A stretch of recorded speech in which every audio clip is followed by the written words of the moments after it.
I'd rather live my life full of mistakes than live my life full of regrets. Mas gugustuhin ko mabuhay sa maraming pagkakamali kaysa mabuhay ako maraming pagsisisihan. Nakuha no? Dahil sa pagkakamali mga dinaanan ko sa buhay, marami po akong leksyon na matututunan doon. Tama? Isang biggest lesson, patapos na po ako. Isang biggest lesson na natutunan ko nung nabulag po ako, in one snap of a finger, pwedeng tanggalin ni God ko naman ang meron kayo. In one snap of a finger, pwedeng tanggalin ni God ko naman ang meron kayo. Kagaya ng pawis na tumutulo lahat sa likod ko, natatanggal na ho.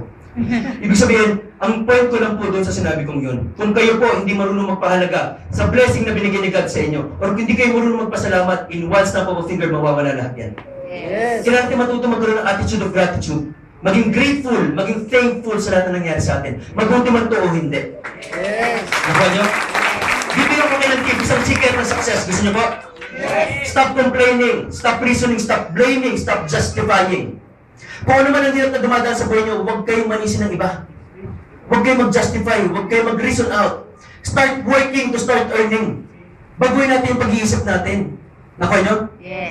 Isa pang secret ng success, huwag kayong mainggit sa blessing na nangyayari sa ibang tao. Maging thankful, maging grateful. Kailangan muna mag-enjoy kayo sa blessing na nangyayari sa ibang tao. Bakit? Pag kayo nainggit na insecure, walang mangyayari sa buhay nyo. Ano mangyayari? Blessing will go away from you. Mag-enjoy tayo sa blessing na nangyayari sa ibang tao. Bakit? Hinahanda ni God ang puso nyo for greater blessing. Don't waste God's greatness in you. Buhayan mo natin yan. Ilabas natin yung potensyal sa buhay nyo, tama? Kung tatanungin nyo ko kayo, anong pinaka-importanteng parte ng seminar room na ito? Parte, bagay, ano po? Bakit po? Kasi uwi na kayo. Hindi po, tama po si ma'am. Pinto, bakit? Pag yung pintong yan, lumabas kayo at wala nangyari sa buhay nyo, sayang. Sayang yung 3 oras na pinunta nyo dito, tama?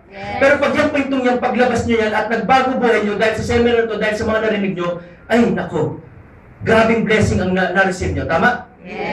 Huwag nating hintayin na kailangan pang mailibing kayo sa paglibing nyo, pati mga pangarap nyo kasama sa libingan, tama? Ngayon pa lang ilabas na natin yan.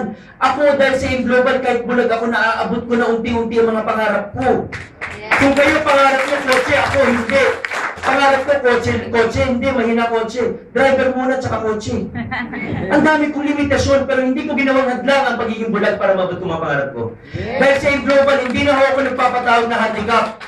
Hindi na ako pumapayag na tawaging handicap. Ano yung tanong nyo ko ano? Handicapable. I am handicapable.